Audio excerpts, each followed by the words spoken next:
Next question. I'm an INFP living in the USA who often falls into a dark spiral of inertia and despair when confronted with acts of incredible injustice, all of which are compounded by the regular rate of occurrence in my country. I'm often very frustrated by my lack of skill in metabolizing my anger and despair into effective and meaningful action beyond posting memes and stating my outrage and stewing in my own juices. Someone once told me I do this because this is the lowest hanging fruit, and I have to agree. I've often wondered if I could just sit and bawl, if I would then be able to move forward.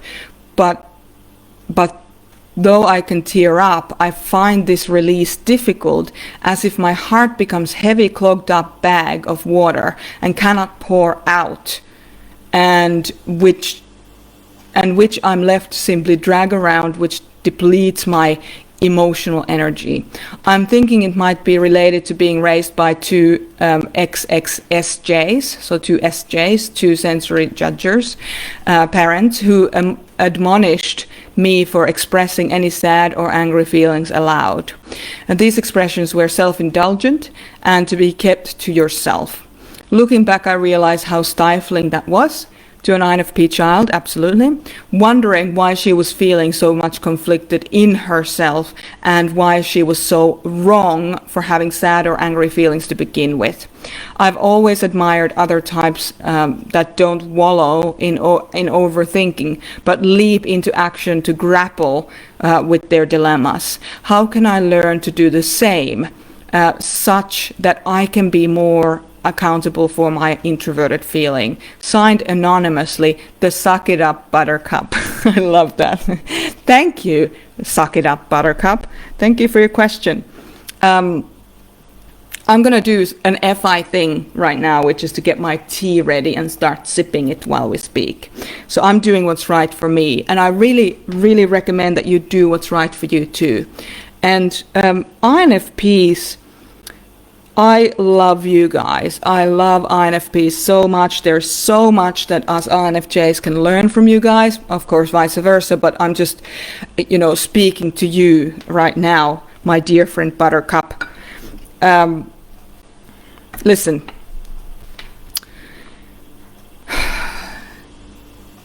Until you believe that you have the right to express your emotions, you won't be able to put form to those emotions.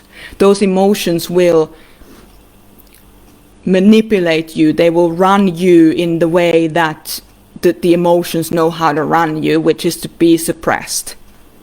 And I just want to say that I am so sorry that your parents did that to you. It's completely inappropriate to not allow normal emotional development to happen. A part of normal emotional development is expression of sadness, anger, all those things that some people just can't handle. And just because your parents couldn't handle emotions doesn't mean that you shouldn't have them. Okay? This kind of thing makes me really angry because you're left to pay the price for something that you had no control over. So if anything, if you take responsibility for things that you had control over, that's one thing. But if you have to take responsibility for something that you didn't have any control over, that's an unsustainable model, and that will always be an unsustainable model, because then you are at the receiving end of whomever makes the decisions, and then you end up paying the price. So the first step is to stop the whole pattern and say, I will not accept that emotions are wrong. I will accept that emotions are right, and I'm going to commit to myself to explore those emotions until I'm finished exploring those emotions. So I will explore my emotions until I feel like I'm ready to take action. So what happens with those kind of suppressed emotions is that they hold you hostage because they weren't expressed.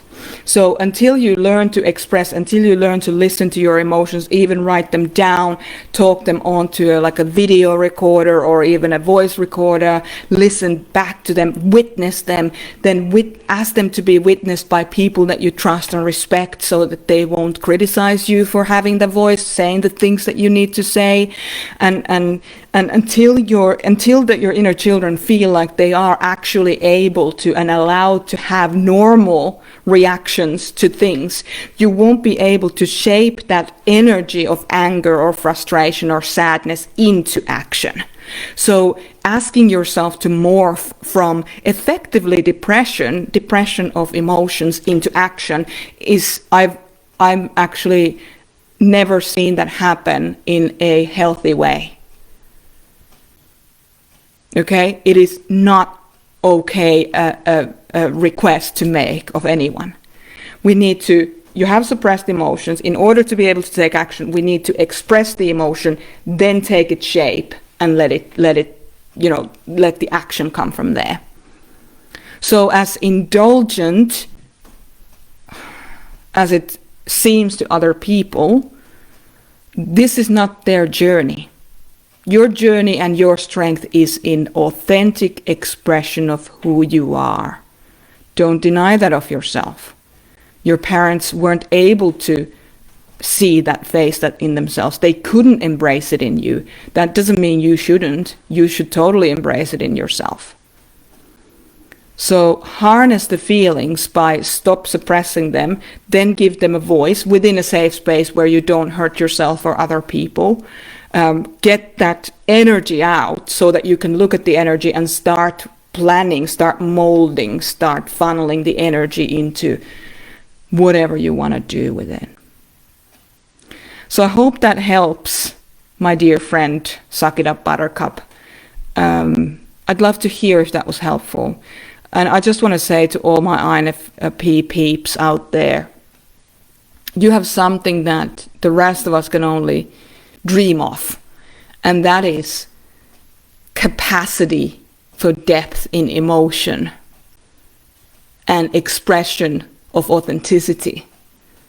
If we lose that, we're going to be creating a lot more of those situations that you talked about in the beginning of your question. The world, that's an unsustainable model for the world. People need to keep coming back to themselves, and then from that space keep coming back together. We can't be separated. Thank you for asking that question. Incredible. I'd love to hear your thoughts.